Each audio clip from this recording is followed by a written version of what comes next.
I'm kind of a stickler for pointing out to people when we talk about classical music and whether or not it's declining or increasing or whatever, that we talk about like, well, what does it even mean to call it classical music? I think that's important because a lot of people mean different things when they use that term. So I want to see how you feel about my definition that I've been using a lot lately. So for example, there is such a thing as Indian classical music as well on the country of India. But if we say classical music, then a person's not going to automatically lump in what we think of as Westerners of European classical music and Indian classical music. They're going to think of those as two different things, yet we use the same term.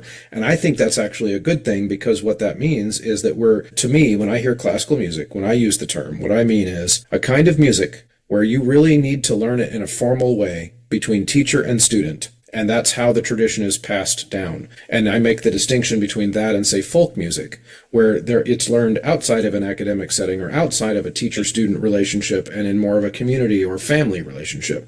How do you feel about that distinction? No, I think that's good. So, back when I was younger, we would just use classical music, and it was just assumed that it was Western culture because there wasn't, we didn't know world music. But now, of course, that's different. And like you say, so I always try to preface it with classical music in Western culture.